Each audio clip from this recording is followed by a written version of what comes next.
All right, let's talk about a scenario that, hopefully, you'll never ever have to face. But if you do, this knowledge could literally be the thing that saves your life. We're talking about getting trapped in a brutal, deadly snowstorm. Now, think about this for a second. This isn't just a snow day, right? This is total chaos. The grid is down, no power, no heat, and guess what? No one is coming to help you. Everything you count on every single day, it's just gone. The choices you make right now, in these next few hours, well, they're everything.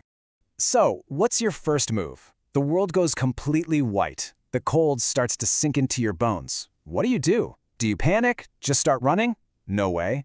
Your first move has to be smart. You've got to think, assess the situation, and then act. And that's exactly what we're going to break down, step by step.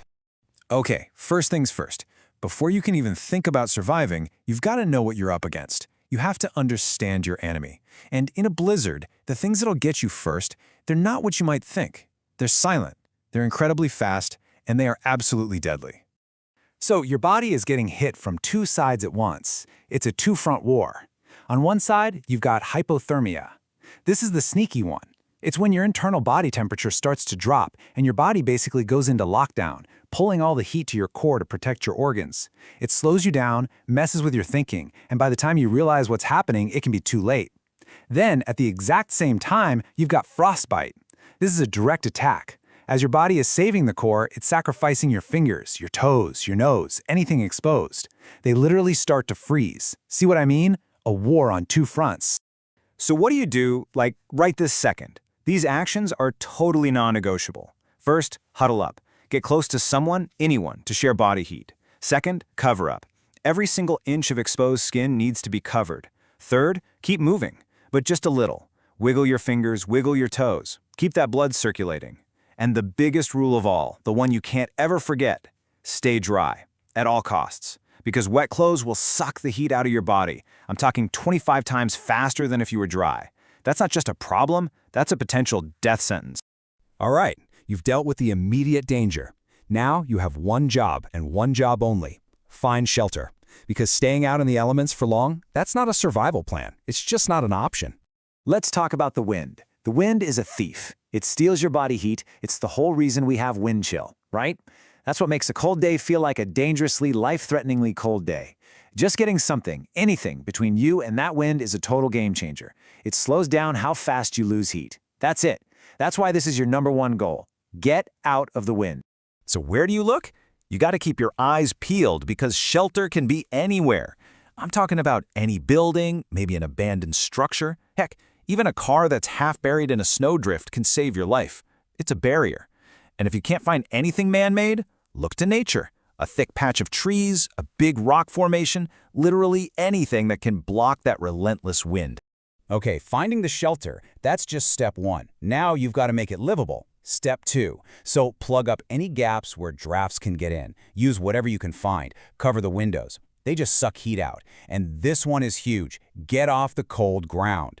The ground will pull the warmth right out of you. A few pieces of cardboard, some old newspapers, anything to create a layer between you and the floor will make a world of difference. And hey, if you're in a big open space, think like a kid.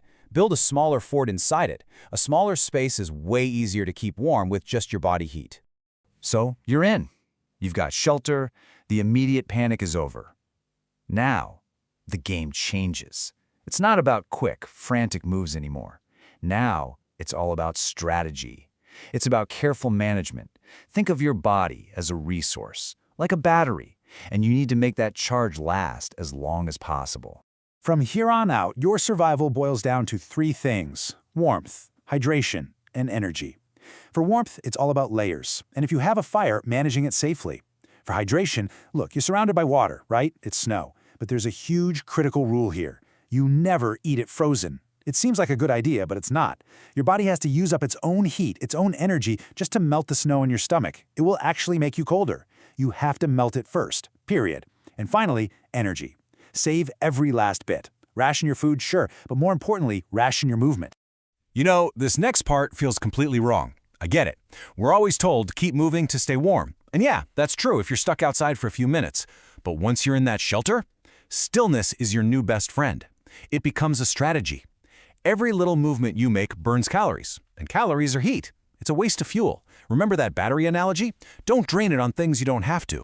Okay, so we've covered all the physical stuff, the threats, the strategies, but honestly, none of it matters. Not one bit if you lose the battle that's raging inside your own head.